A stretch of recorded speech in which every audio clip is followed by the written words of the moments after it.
I want you to imagine, just for a moment, that you're walking the ancient winding streets of London. Oh, yeah, picture that. It's late at night, the fog is rolling in thick off the River Thames, and it's catching this dim yellow glow of the streetlights. Classic atmosphere. Right.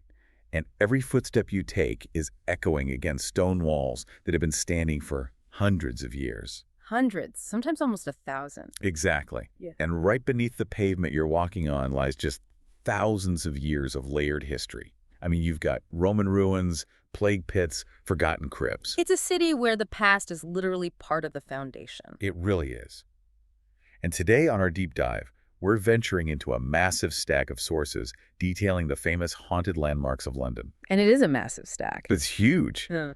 But our mission today isn't just to sit around a campfire and, tell spooky ghost stories. Right, we're doing something a bit more analytical. Yeah, we're here to map out the spectral geography of this incredible city, and more importantly, to understand exactly why so many of these legends endure year after year, century after century. It's a fascinating expedition we're on today, honestly. But right up front, we need to establish the sheer scope of the source material we're working with here. Yeah, it's not just one type of place. No, not at all. The locations we're going to explore don't fit into one neat little box. We're looking at grand, imposing royal palaces, absolutely. The big tourist spots. Right. But we're also digging into subterranean train tunnels, centuries-old local pubs, grand theaters, vast outdoor parks. The hauntings touch literally every single facet of life in the city. It's everywhere. And to guide our analysis, the sources provide us with a really compelling foundational framework. They set up this ongoing tension between two camps. The skeptics and the believers. Exactly. Okay, let's unpack this. Because to really understand that tension, we have to look at the mechanisms driving both arguments. Right. It's not just people saying ghosts aren't real. No, the sources don't just say skeptics don't believe in ghosts. They outline a very specific set of environmental and psychological factors that skeptics use to explain these phenomena.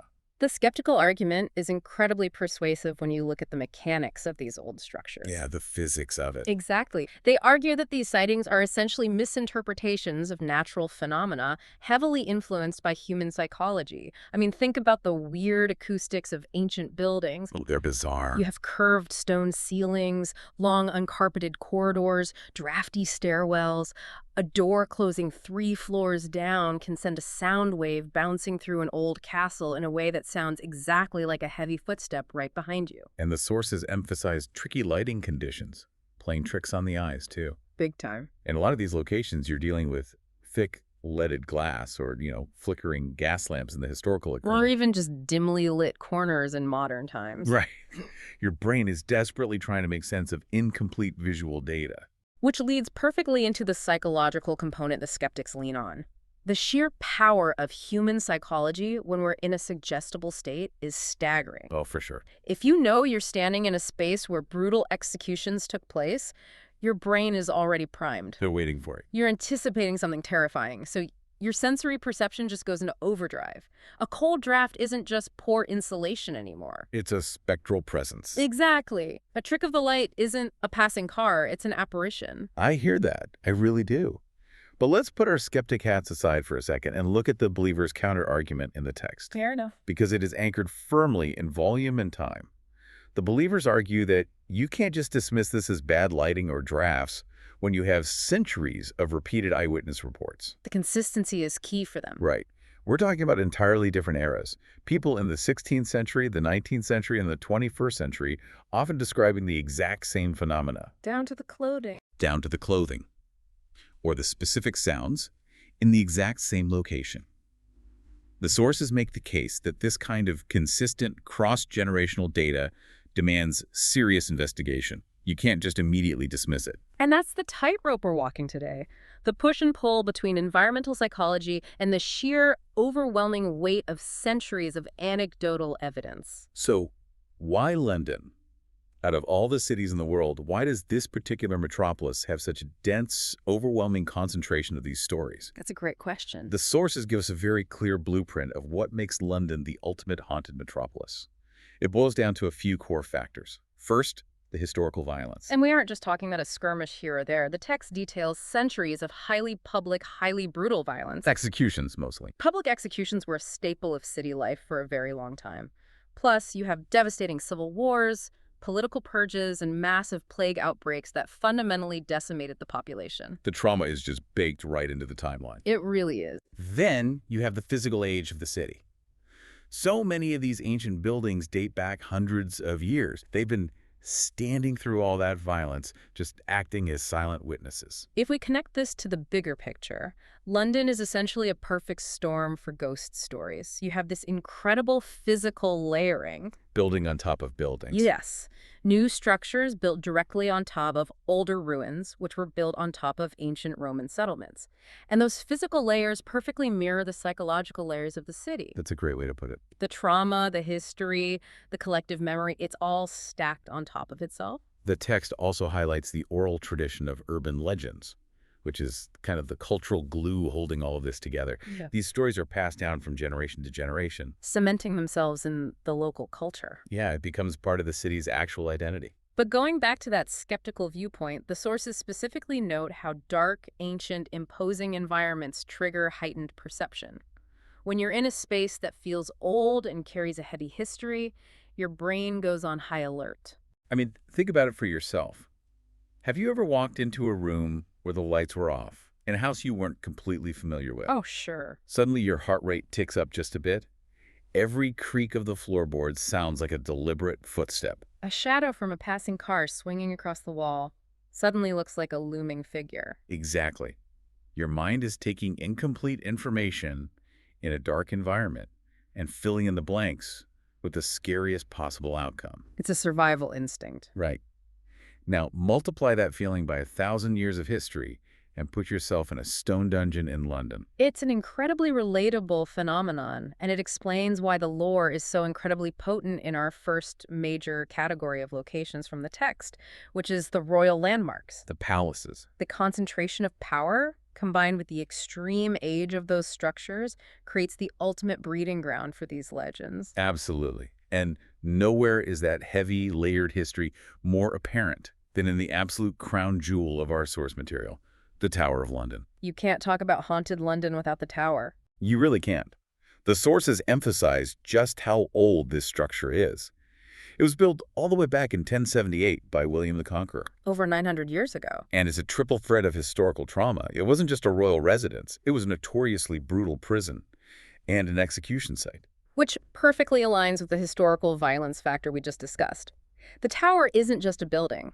It's the ultimate manifestation of power, and often the brutal application of that power. Yeah. It was designed to intimidate. The very architecture is meant to make you feel small and vulnerable. And the specific spirits reported here are absolute heavy hitters from the history books. Oh, the biggest names. We have Anne Boleyn, who was executed on the Tower Green in 1536. Right?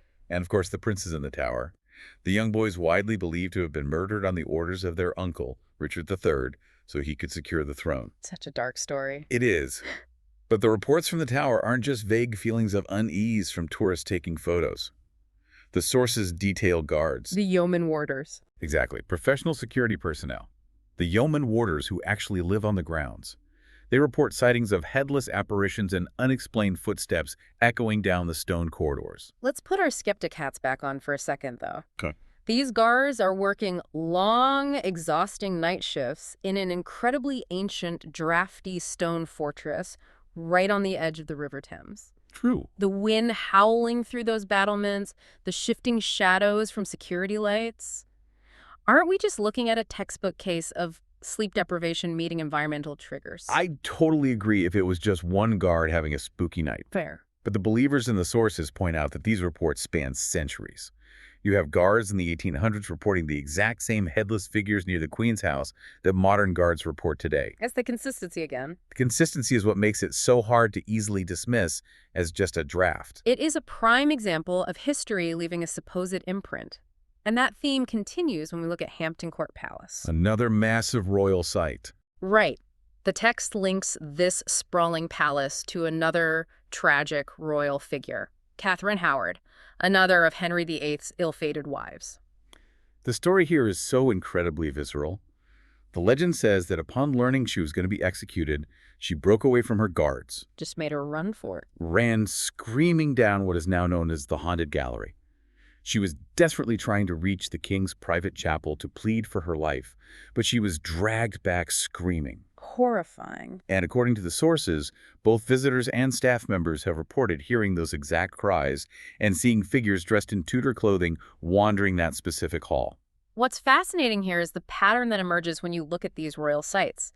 We see an intense concentration of historical violence tied directly to the monarchy. Right? When you have trauma occurring at the absolute highest levels of power, it seems to translate into incredibly enduring cultural memory. Because everyone knows the story. Exactly. The dramatic nature of their downfalls makes them permanent fixtures in the psychological landscape of the buildings they inhabited. But the royal ghosts aren't just queens and princes. The source material brings up a really interesting connection between Westminster Abbey and Buckingham Palace. This is one of my favorite parts of the text. It's so strange. You've got Westminster Abbey, steeped in all that heavy coronation and funeral history for centuries. But the hauntings reported there aren't necessarily royalty. No, they're religious. Yet people claim to see the ghost of a Benedictine monk, a figure believed to have died during the monastery's very early years. And there are also reports of mysterious figures appearing during evening services in the abbey. And this is where the thematic link gets really compelling. Because when the text moves to Buckingham Palace, The big one. the official grand residence of the monarch, we see a ghost story that doesn't involve a king or queen either. No. The grounds of Buckingham Palace are reportedly haunted by the ghost of a monk. Another monk. Yes. The sources trace this back to a monastery that is believed to have stood on that exact site long before the palace was ever conceived or built. It completely reframes how you look at the city. I mean, the monarch is sleeping in the grandest palace imaginable, the ultimate symbol of modern British statehood. And outside in the gardens, there's a ghostly monk wandering around because of a building that hasn't existed for centuries. It perfectly illustrates the concept of pre-existing sites leaving a psychological imprint. Yeah. Even the most powerful modern institutions in the city are literally built over the religious and historical past. The monk ghosts haunting both Westminster Abbey and Buckingham Palace show how these deeply ingrained historical layers refuse to be paved over completely. The city remembers what was there first. Beautifully said. So we have the immense heavy trauma of the crown and the church. But if we pivot from the palaces to the entertainment district, we enter a completely different world of hauntings in the text. Oh, the theaters. Let's talk about the theatrical underworld. The sources make a point of stating that theater culture has long been deeply intertwined with ghost stories. It's a very specific subculture of superstition. The theater is a place of illusion, heightened emotion, and storytelling by its very nature. It's built on pretending. Exactly. Actors are required to project massive amounts of energy and emotion into a space. And the Theatre Royal Drury Lane has one of the most famous theatrical ghosts in the world, the Man in Grey. Such a great name. Right. He's believed to be the spirit of a murdered aristocrat, often seen wearing an 18th century riding cloak and a powdered wig. But here's where it gets really interesting. His appearance isn't something that sends actors running out of the building in terror. No, quite the opposite. In fact, the actors claim that seeing the Man in Grey is a sign of a successful show. He's considered a good omen. Which is such a bizarre and brilliant paradox. It completely flips the standard ghost narrative on its head. Yeah, normally a ghost means doom. Right. Instead of a warning or a lingering trauma that needs to be cleansed, the ghost is assimilated into the superstitious rituals of the performers. It becomes part of the theater's internal culture. It's almost a mascot of theatrical success. But not all the theater ghosts are benevolent omens. The sources detail a much darker story at the Adelphi Theater. This one is grim. In 1897, a famous actor named William Terrace was murdered outside the theater by a disgruntled fellow actor. Fast forward nearly a century to the 1990s.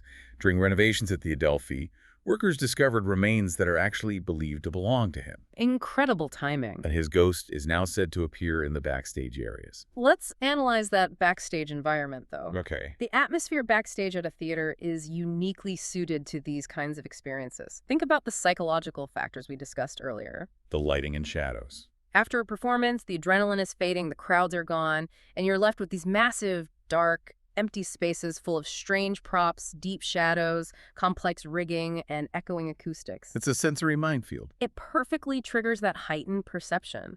A stage weight swinging on a rope in the dark, catching a sliver of street light, can easily look like a Victorian actor taking a bow. which perfectly explains the reports from the Lyceum Theater, where actors have reported hearing phantom footsteps and heavy doors slamming completely on their own after closing hours. Right. Or at Her Majesty's Theater, where staff claim to see a ghostly figure just sitting quietly in the upper balcony, watching during rehearsals. The spaces themselves are practically begging your mind to fill in the blanks. When you stare at hundreds of empty, dimly lit velvet seats, your brain wants to populate them. It's the high emotions of performance crashing into the eerie silence of a closed building. It's a psychological pressure cooker. It's a great term for it. And speaking of pressure cookers, the source material takes a fascinating turn here, moving from the glamour of the theaters down into the claustrophobic depths of the city. Oh, we have to talk about the subterranean specters. The London Underground. The fact that the Tube, this massive modern commuter network that millions of people use every day, has its own dense mythology is incredible to me. It's a whole different world down there. The sources list several stations with major ghost legends. Let's start with Covent Garden Station. Remember William Terrace, the murdered actor we just talked about at the Adelphi Theater? Yes. Well, his ghost doesn't just stick to the backstage area. He's actually been seen wandering the corridors of Covent Garden Station. This is a detail I absolutely love. It's a massive cross-reference within the text. The trauma of his murder was apparently so significant that the resulting lore isn't confined to a single building. It spills out into the surrounding infrastructure. Yeah. The ghost of William Terrace effectively commutes. Covent Garden was his local station, the one he used in life, so the legend attaches his spirit to the modern transit hub. I just can't imagine waiting for a train late at night and seeing a 19th century actor strolling down the platform. Casual Victorian commuter? Right. But the underground lore gets much darker than that. At Aldgate Station, the sources report that passengers have actually heard screams echoing through the tunnels. And those screams are believed to be connected to plague victims buried nearby. Let's look at the science of the skeptic side here, though. Okay, hit me. Subway tunnels are acoustic nightmares. You have heavy metal trains braking on curved steel tracks inside tiled, echoing cylinders. They have loud. Extremely. The metal-on-metal screech can sound horrifyingly close to human screams. Add to that the phenomenon of infrasound. Oh, I've heard of this. Low-frequency sound waves produced by heavy machinery that humans can't consciously hear, but which are known to cause feelings of dread, anxiety, and even mild optical illusions. That's a strong argument. But the believers counter by pointing out that Aldgate was quite literally built over a massive plague pit, where thousands of bodies were unceremoniously dumped during the Great Plague of 1665. The context is heavy. The psychological weight of knowing you were standing in a subterranean tube carved through a mass grave, it makes the screams a lot harder to brush off as just train brakes. I get that. And at Bank Station, workers, the people who know the normal sounds of those tunnels better than anyone, have described encounters with a figure they called the Black Nun, who is said to haunt the subterranean passages. These aren't just tourists misinterpreting sounds. These are seasoned rail workers reporting full apparitions. That highlights the friction between knowing the mechanics of a space and the undeniable dread of its history. But the most striking example of the underground's grim geography has to be Liverpool Street Station. Absolutely. The sources tell us that this massive, bustling transit hub was built directly above the former Bethlehem burial ground. And because of that, there are widespread reports of unexplained activity throughout the station. This is the second major cross-reference that really jumps out of the source material, because later on, the text dives into the hospitals and asylums, specifically mentioning the Bethlehem Royal Hospital. Bedlam. Yes, Bedlam. The fact that the burial ground for such a notorious institution was just built over to make way for a train station is staggering. It's a stark reminder of how London handles its dead. It just builds over them. Think about that for a second. Imagine you're just trying to get to work. You grab your coffee, you tap your card, you ride down the escalator into this marvel of modern engineering. A daily routine. A transit system that literally carves its way through ancient plague pits and forgotten asylum burial grounds. It's the ultimate clash between modern, mundane daily life and the brutal ancient history of the city. The dead are literally in the walls of the morning commute. Which serves as the perfect transition into our next segment of the sources, what we might call the geography of the macabre. Right. This section of the text focuses heavily on institutions, hospitals, asylums, and places of justice and crime. We just touched on the Bethlehem burial ground under Liverpool Street, but the Bethlehem Royal Hospital itself is a key location. The sources describe it as one of the world's oldest psychiatric hospitals, famously known as Bedlam, like you said, and they explicitly note its historical association with grim treatment practices. This was a place of profound suffering. What's fascinating here is the theme of institutional trauma. The psychological weight of these places is enormous. Think about how sterile and anxiety-inducing modern hospitals feel to you today. Oh, I hate hospitals. Right. Now strip away the modern medicine, add centuries of bleak Victorian practices, and you can start to see why the psychological stain on these buildings is so heavy. It lingers. When you have a location dedicated to the sick, the marginalized, or those subjected to brutal historical medical practices, it leaves a very specific kind of mark on the city's storytelling traditions. So the hauntings aren't about grand royal betrayals here. They are about profound human misery. Exactly. We see that at Guy's Hospital as well, where the text notes that staff members have reported seeing apparitions that they believe to be former patients. And then there's the Royal London Hospital, which carries the legend of one of its most famous residents. Joseph Merrick. The ghost of Joseph Merrick, historically known as the Elephant Man, is rumored to appear there. It's a way for the culture to remember people who are often hidden away or mistreated in life. The ghost story acts as a vessel for historical memory. It forces the present to acknowledge the past. That's a powerful way to look at it. And we see a similar dynamic when the source material moves from medical institutions to institutions of justice and crime. Right, the law and order side of the hauntings. The sources bring us to the Old Bailey, the famous criminal court, where visitors claim to hear heavy footsteps pacing through empty corridors. The weight of justice. But the stories bleed out from the official buildings into the surrounding neighborhoods. Take the Viaduct Tavern, for instance. It's a Victorian pub, but it was built near the site of the infamous Newgate prison. Newgate was notorious for its brutal conditions and public executions. It was a place of absolute despair. People were crammed together in horrific conditions before being let out to hang. And because the Viaduct Tavern sits so close to that historical misery, paranormal investigators report recording disembodied voices and witnessing objects moving completely on their own. Just bleeding over from the prison site. And staying with the theme of pubs connected to dark history, the sources highlight the 10 Bells Pub in Spitalfields. This location is forever associated with the victims of Jack the Ripper. The text notes that the pub is said to host unexplained presences. Again, we're looking at trauma leaving a lasting mark.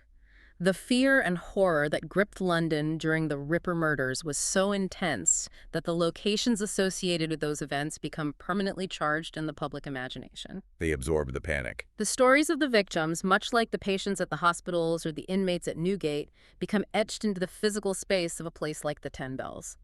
The pub becomes a monument to the fear of that era. So from the grit of the East End pubs and the grim reality of the hospitals, the source material takes us into a totally different tax bracket. High society and the grand hotels. A big shift in tone. The Langham Hotel is frequently called the most haunted hotel in London. Guests there claim to see Victorian gentlemen wandering the halls and even the apparition of a German prince who is believed to have died on the premises. Hotels are fascinating spaces for these legends. They're transient spaces.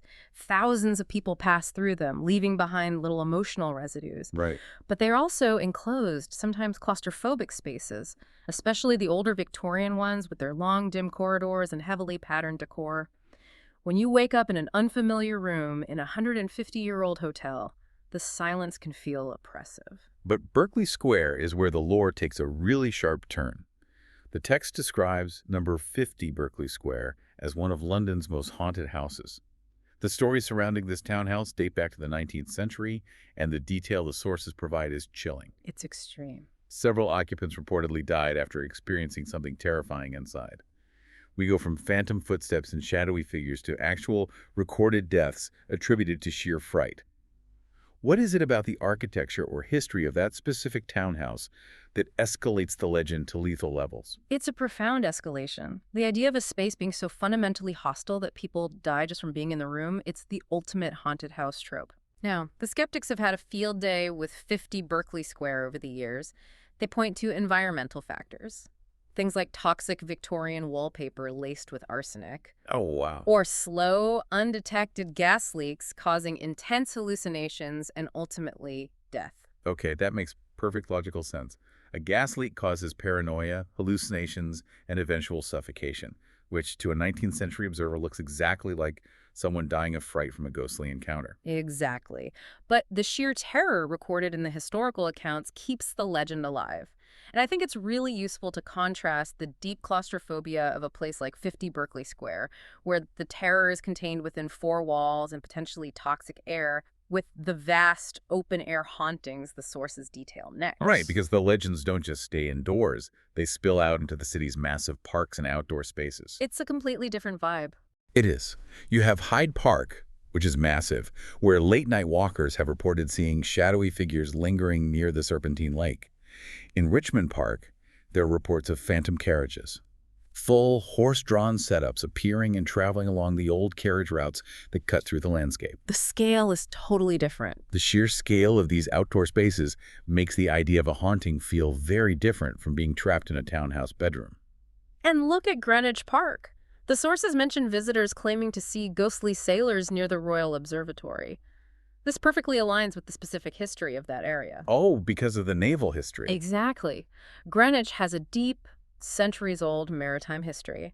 The Royal Navy, the observatory mapping the stars for global navigation, it makes perfect sense that the local oral traditions and ghost sightings would manifest as sailors. That makes total sense. The environment dictates the legend. Your brain looks out over the Thames from Greenwich, knows the naval history, and populates the fog with sailors. And we can't talk about outdoor hauntings without mentioning Highgate Cemetery.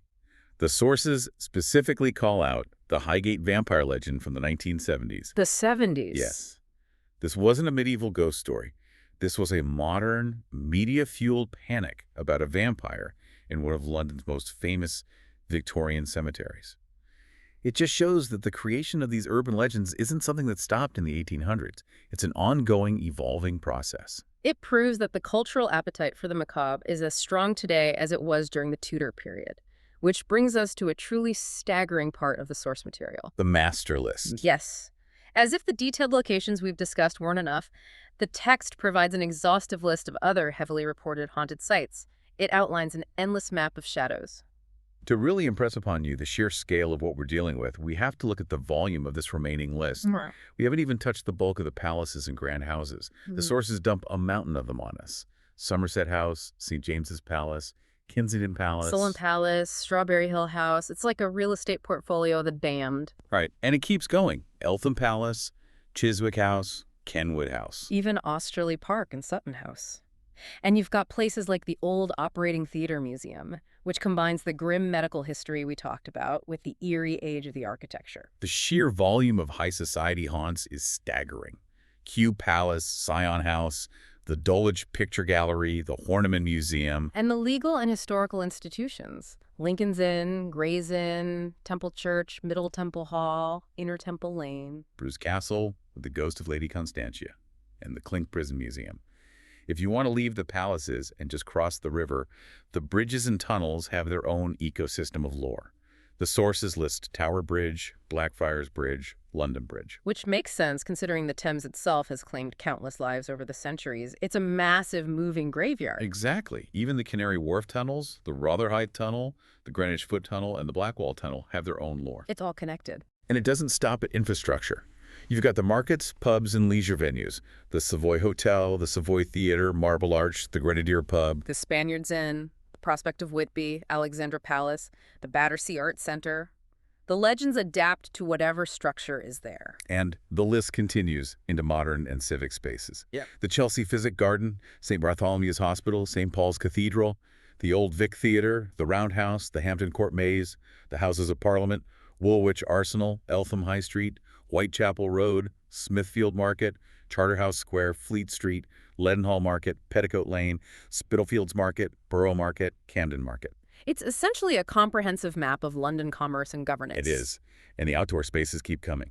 Clapham Common, Tooting Dickleto, the Alexandra Road Estate, Battersea Power Station, Millbank Tower, the O2 Arena, Wembley Stadium, Highgate Village, Hampstead Village, the Deptford Dockyard, Wapping Old Stairs, Limehouse Basin, and Shadwell Basin. Unbelievable. And finally, the resting places themselves. Brompton Cemetery, Abney Park Cemetery, and Nunhead Cemetery, alongside Epping Forest, Hampstead Heath, and Crystal Palace Park. This exhaustive, almost overwhelming volley of locations proves the point the sources made right at the beginning. The oral traditions passed through generations have touched literally every single corner of London. Every corner. From the ancient rotting docks of Wapping Old Stairs, to the deep pedestrian tunnels beneath the Thames, to grand Victorian cemeteries, all the way to massive, ultra-modern entertainment venues like the O2 Arena and Wembley Stadium. The legends adapt and attach themselves to the landscape, regardless of whether the structure is 1,000 years old or 20 years old. The city's memory is inescapable. So what does this all mean? When we step back and look at this massive mountain of source material, from the towering stone walls of the Tower of London to the deep, echoing tunnels of the underground, to a Victorian pub built next to a place of execution, what we're really looking at is a city that uses ghost stories as a psychological tool. A coping mechanism. Yes. It's a way for a massive, ancient metropolis to process its own incredibly dark, violent, and complex history. The ghosts are the memories this city refuses to let go of. They're the way modern Londoners engage with the trauma of the past. This raises an important question, and it's a provocative thought to leave you with, derived directly from the conclusion of our text. If the skeptics are entirely right, if every single one of these sightings across centuries is purely the result of human psychology, tricky lighting, acoustic anomalies, toxic wallpaper, and suggestibility, what does that say about the human mind? That's the real question. Think about the staggering consistency. We have consistently misinterpreted the exact same sights and sounds across hundreds of years, from guards in 11th century castles all the way to a 1970s vampire craze in Highgate Cemetery and modern commuters waiting for a train. It's wild to think about. Are our brains simply hardwired to project our fears and historical guilt into dark spaces? Or does the sheer crushing weight of repeated century-spanning eyewitness testimony suggest that perhaps, just perhaps, the past is a lot closer to the present than we are comfortable admitting? It's a thought that definitely makes you look over your shoulder the next time the lights flicker. We want to thank you so much for joining us on this deep dive into the haunted geography of London. The next time you find yourself stepping into an ancient building, walking down a long, dimly lit hotel corridor, or waiting alone on a subway platform, keep your eyes open and listen closely to the echoes. You never know what layer of history you might be standing on.